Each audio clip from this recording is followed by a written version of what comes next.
Dans la mesure où tu réponds à ta vocation, quelle qu'elle soit, tu es dans cette révélation de ton humanité.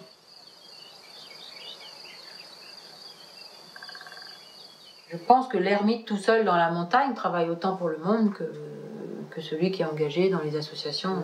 Comme je n'accorde pas plus de valeur à celui qui a des responsabilités et des engagements dingues que la femme de ménage qui fait son boulot avec amour, respect, et je ne mets pas de hiérarchie. C'est avec ou sans amour. Si tu es à ta place, tu travailles pour le mieux. C'est vrai que quand tu rencontres les personnes, je crois que la première question c'est qu'est-ce que tu fais dans la vie comme travail? Et finalement tu vas pas lui dire qu'est-ce que tu crées. Ça définit énormément ta personnalité, qui tu es, ça te libère sur énormément de choses et ça libère aussi des tas de procédés d'apprentissage. En fait, je sais que dans mes classes, je faisais énormément d'art. Et souvent, quand tu as ton programme à tenir, tu as tendance à te dire « Ah, mais j'ai pas terminé mon programme de maths, donc je fais pas d'art. » Et moi, je ne faisais jamais l'impasse sur l'art parce que les enfants...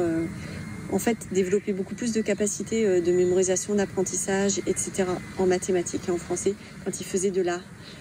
Parce qu'ils osaient à travers l'art, si tu veux, se définir, prendre des décisions, au final, de comment je le fais, est-ce que je le fais, est-ce que je me lance, et j'y vais, quoi, j'ose. Tu vois, tu suis pas juste un schéma mathématique, par exemple, tu fais A plus B égale 1. Là, c'est vraiment... faut que tu y ailles et puis il faut que tu trouves une solution et qui vient de ta tête et de toi tout seul. Je trouve que tu es un petit peu en roue libre, mais pour justement sortir de ta zone de confort et dépasser tes limites. Donc je trouve que c'est vraiment important de créer des choses. Il y a quelques écoles qui savent former, qui savent prendre en considération la sensibilité des enfants et qui les éveillent à travers ça. Si on avait des classes entières d'enfants sensibilisés à toute cette globalité d'écoute de soi et de sa sensibilité, après, ils grandissent, ils ont déjà des choix de vie forcément différents. J'ai commencé la musique, je dirais, dans le ventre de ma maman, parce que vraiment, elle me faisait écouter de la musique. Elle me raconte souvent ça, qu'elle écoutait beaucoup de musique quand elle était enceinte, donc du coup, forcément, je pense que ça m'a un peu influencée.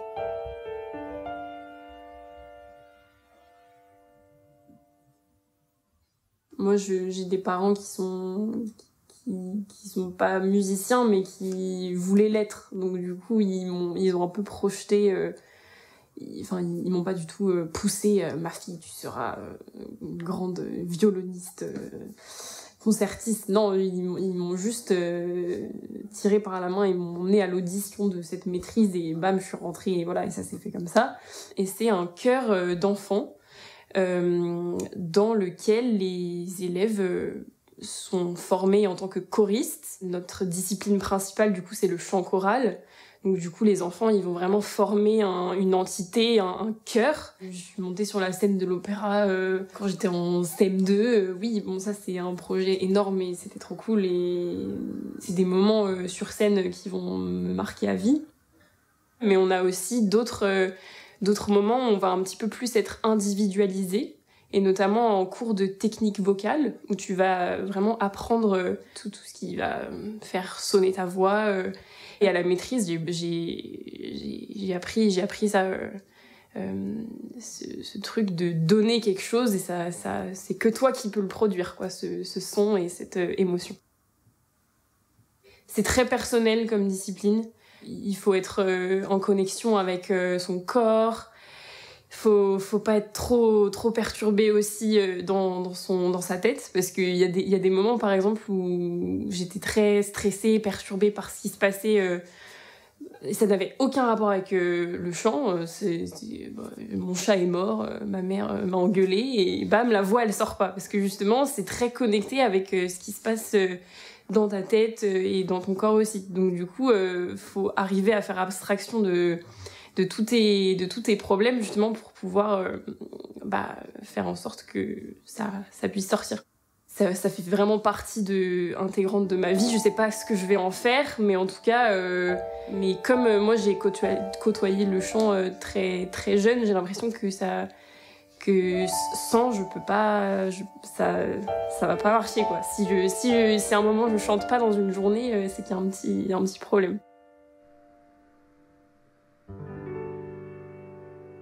Je me suis toujours demandé en fait où j'avais eu le déclic d'écrire.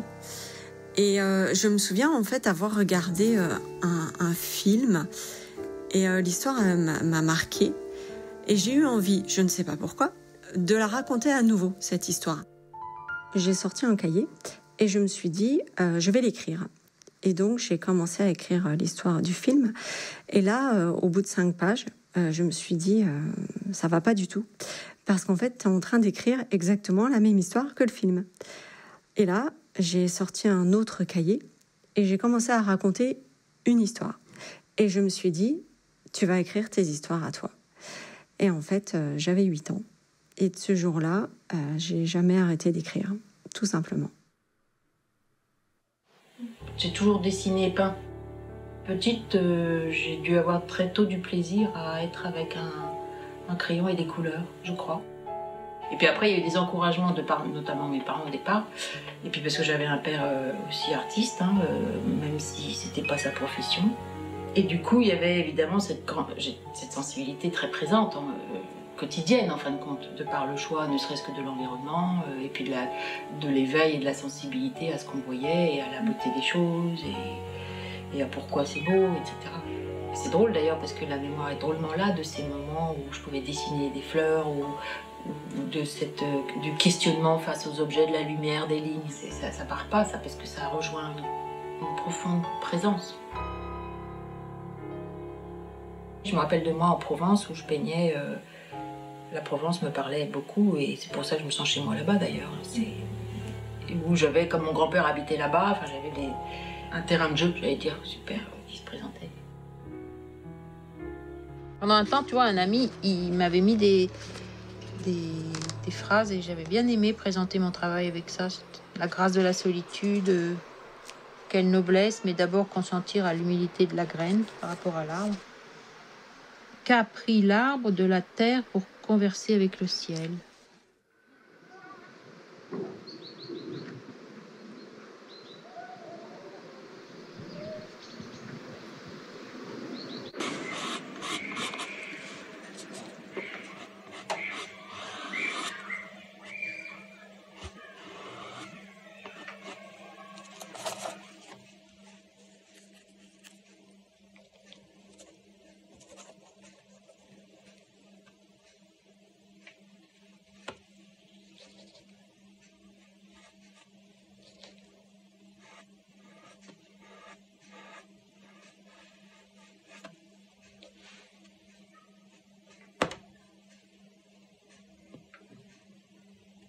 Ces sensations quand tu peux créer quelque chose, on peut dire avec beaucoup de couleurs, ça m'est plu depuis toute petite.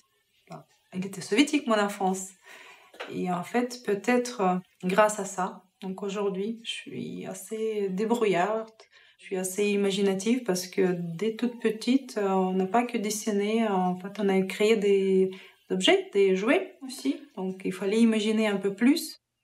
C'était plus au côté vraiment imagination, confectionner quelque chose qui tu imagines, qui peut-être existe, mais quelque part tu ne peux jamais l'avoir. Donc c'était très différent.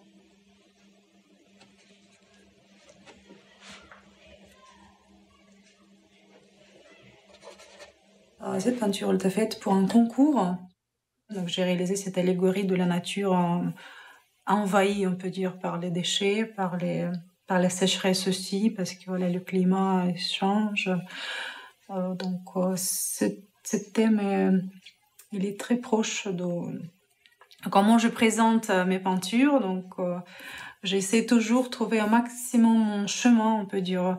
Donc la recherche de son style, c'est quand même très important aussi pour un artiste, pour ne pas se perdre. Et je trouve qu'aujourd'hui, je suis sur le bon chemin pour approfondir encore ce style.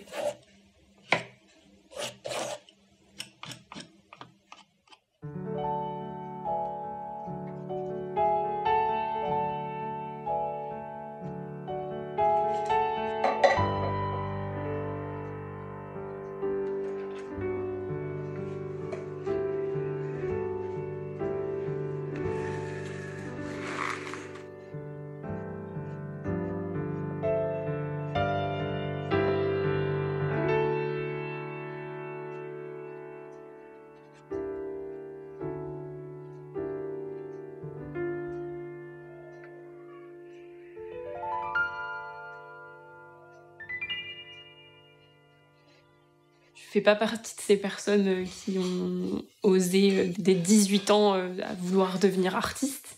J'admire beaucoup ces personnes-là, surtout qu'en plus, nous, on a notre période charnière de transition entre la terminale et les études supérieures, c'était en plein Covid, donc forcément, décider d'être artiste en 2020, c'est compliqué. Je suis arrivée en terminale avec un choix à faire qui déterminerait plus ou moins ma vie. Donc il fallait que je trouve un juste milieu et je pense que le costume, ça a été un bon compromis.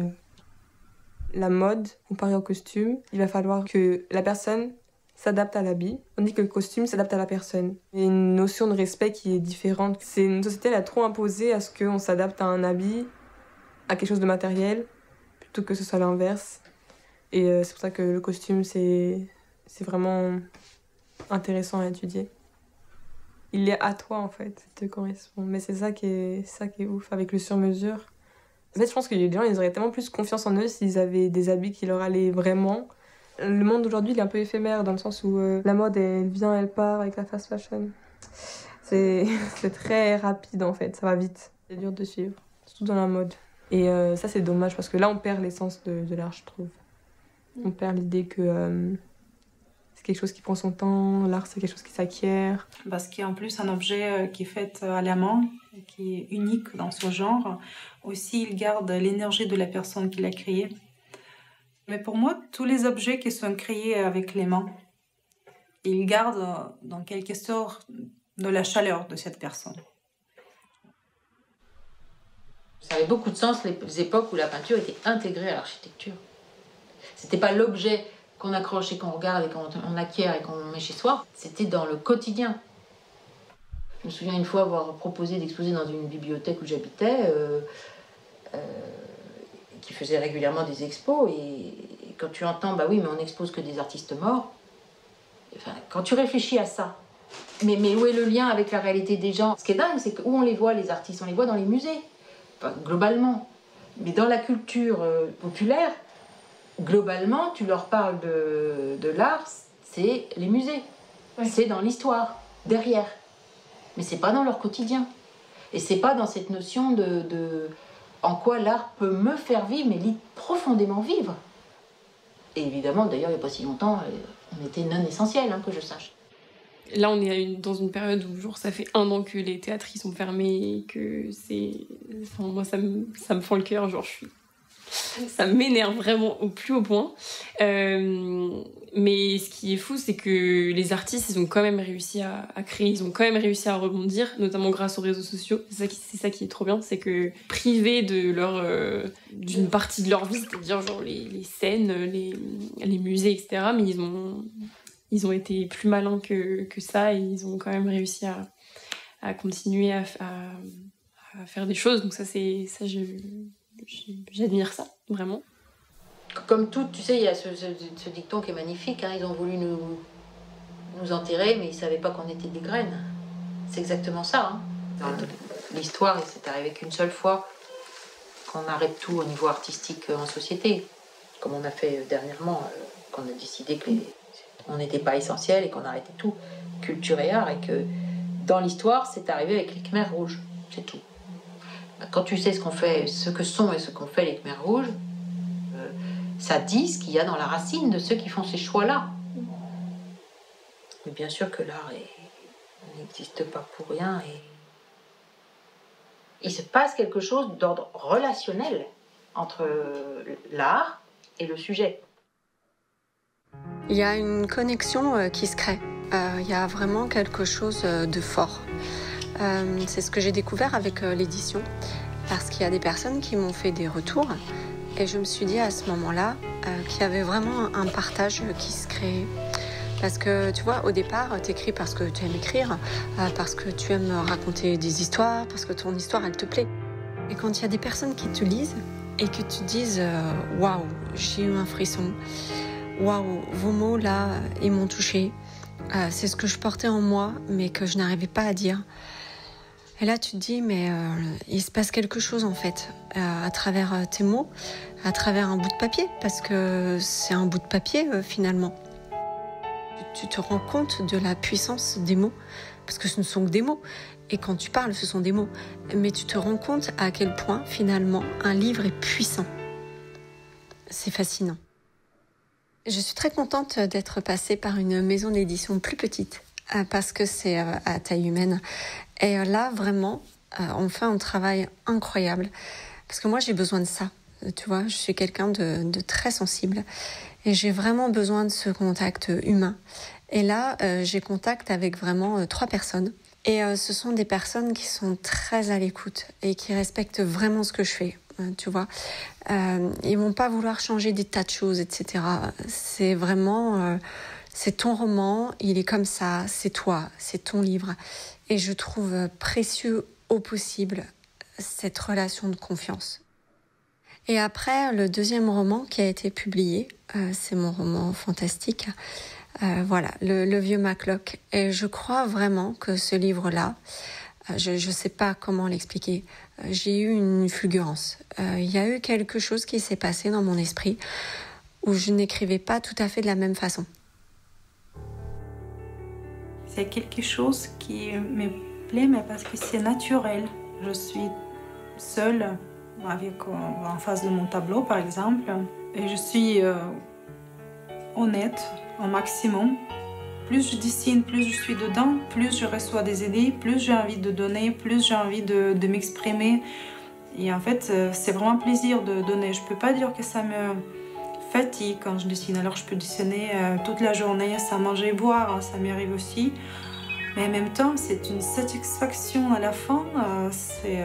C'est formidable. Tu dis, voilà, comme quelque chose qui vient de naître. Mais en fait, si tu maintiens pas cette flux de mouvement, j'ai l'impression que ça s'arrête.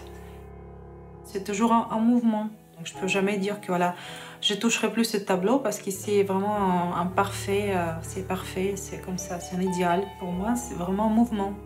Je continue à développer certaines techniques, donc c'est intéressant je pense que de jamais m'arrêter. On peut s'arrêter en chemin en tant qu'artiste, c'est-à-dire on a trouvé un mode d'expression, on a eu des retours agréables et du coup, on cherche plus et on devient des exécutants. Et on continue à satisfaire du monde et pourquoi pas à réjouir du monde qui acquiert tes œuvres. Et c'est très tentant hein, et c'est légitime hein, de dire je me repose sur le bord du chemin. Et non. Et il y a beaucoup d'artistes qui sont dans l'automatisme, dans l'exécution et plus dans la création. Et aussi parce qu'on leur demande et puis qu'ils ont une pression dingue, aussi ne serait-ce que pour manger. Parce qu'il n'y a pas photo. C'est un artiste qui est dans la création, il y a forcément un travail de métamorphose. Je crois qu'il faut une vie pour apprendre à se connaître de toute façon. Et à vivre. Voilà. En tant qu'artiste, ce qui est fondamental, c'est de s'interroger. Et plus on en sait, plus c'est vaste à découvrir. La peinture est un support aussi au questionnement et à la recherche. Si je peins, c'est justement pour pas trop parler. Par contre, c'est pour ça que je dis que j'aime bien répondre. Parce qu'évidemment, lors de l'exposition, là oui, mais j'ai pas à justifier ma peinture, ni à l'expliquer. On passe son chemin ou pas, mais voilà, il n'y a pas... Puis c'est pas fait pour plaire à tout le monde. Moi, j'ai toujours assimilé la peinture à la relation, encore une fois, de personne à personne. Si on commence à mettre des mots sur l'art, ce qui est dans une facette de ce qu'on dit art contemporain est omniprésent, à tel point qu'on peut faire des expos sans rien au mur, on enlève l'universalité de l'art à mes yeux, et justement on laisse pas ce mystère relationnel entre celui qui regarde et ce qui se donne. Je pense qu'une des choses terribles pour l'être humain, c'est d'être simple. Et c'est pas être simple. J'aime bien ce que dit Bobin, il dit qui se simplifie attrape Dieu. J'adore. En tant qu'artiste peintre, je dis toujours que pour celui qui regarde un tableau, l'artiste fait la moitié du travail. Il n'y a qu'à voir pour une même œuvre les réactions très diverses pour des personnes qui regardent la même œuvre. Et parce que la peinture rejoint la personne, son histoire, c'est sa sensibilité, sa souffrance, enfin, etc.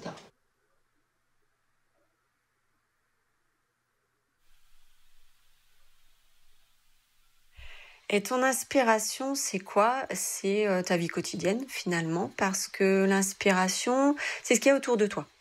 Ça va être, par exemple, de croiser quelqu'un dans la rue et tout à coup, de te dire, que tiens, il a une gestuelle qui t'interpelle. Il y a beaucoup aussi la nature. Et forcément, quand tu écris, tu apprends des tas de choses sur toi, parce que tu apprends à la façon dont tu vas tourner ta phrase. Tu vas te rendre compte que ça suscite une émotion. Et pourquoi tu le dis comme ça, et pourquoi tu utilises tel mot. Et il y a forcément un écho qui se fait en toi. J'adore en fait la musicalité des mots. J'aime les associer et que ça rime et qu'il y ait un rythme, voilà, un peu comme dans les poésies où tu as ce côté de redondance, de résonance, de rime. J'aime ça quand j'écris. Et ton personnage, il va falloir que tu lui donnes un mouvement, une émotion, quelque chose qui se passe. Et forcément, tu t'appuies sur ce que tu vois autour de toi. Mais pour l'émotion, c'est beaucoup ce que tu ressens, ce que tu as vécu. Et du coup, tu te retrouves à explorer énormément ce que tu peux, toi, ressentir et à aller très loin. J'ai une force de vie, une ténacité qui moi-même m'étonne. Hein. Quoi que je vive, j'ai pas une peinture triste. C'est dingue parce que pour les moments très rudes, c'est comme un lit de fleuve, ça changeait pas. Ma démarche intérieure est profonde et restée la même. En fin de compte, ma quête n'était pas d'être artiste peintre, ma quête elle est de chercher. Parce que oui, je me suis dit, je suis artiste peintre et je vais être artiste peintre, mais toujours en présence de ça peut s'arrêter. Enfin, ça peut continuer autrement plutôt. Et du coup, c'est cette écoute de vie et de présence intérieure et d'altérité qui fait que je m'oriente. Les artistes sont très très sensibles. Et en fait, cet équilibre est fragile. Tout être humain n'a pas la vocation d'avoir un travail d'artiste et d'avoir cette tâche d'artiste sur Terre, mais en tant qu'artiste, on met le doigt sur cette dimension que tout être humain a. On peut commencer une discipline artistique n'importe quand, tant qu'on est motivé et tant qu'on est un peu entouré des bonnes personnes qui vont te conseiller, etc. Faut faire preuve de pas mal de ténacité, je pense, parce que du coup, oui, plus tu commences tard, plus c'est difficile, mais tant que t'es motivé et tant que ça t'épanouit, oui, je pense qu'on peut apprendre. Tout le monde devrait pouvoir créer son petit monde à lui grâce à n'importe quelle discipline artistique. Mais pour ça, il faut avoir aussi une sensibilité, il faut être éduqué à ça et ben c'est pas... Enfin, tout le monde n'a pas cette chance, donc... Mais ouais. Ça m'a aidé d'être dans un environnement où j'avais le droit de faire ce que je voulais en fait et de devenir qui je voulais être. Je pense pour devenir artiste en temps plein, c'est un choix. Et c'était pas un choix facile. Je trouve que c'est vraiment une question d'envie. Et si après on est assez insistant, donc on fait tout ce qu'on peut pour devenir, pour moi il n'y a pas d'obstacle dans ce sens-là. Il y a beaucoup de choses qui changent en ce moment, mais c'est sûr que moi, en tout cas, en tant qu'artiste, très régulièrement, je me sens en marge à tous les niveaux. C'est évident qu'on ne serait pas dans cette violence actuelle si dès le début, on était à l'écoute de quoi nous sommes faits et qu'est-ce qu'on réussir sa vie, ça veut dire quoi.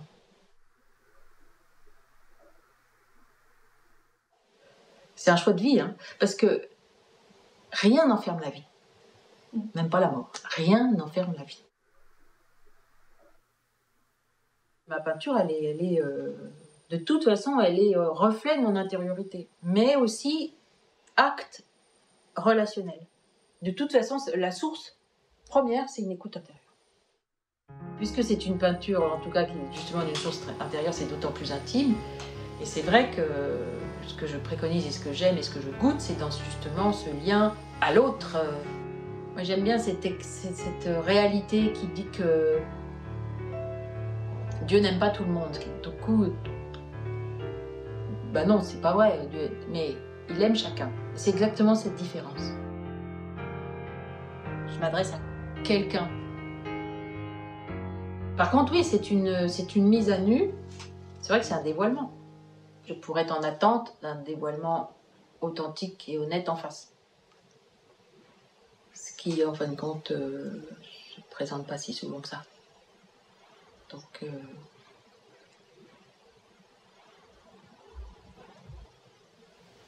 mais ouais, mais c'est vrai que c'est une mise à nu.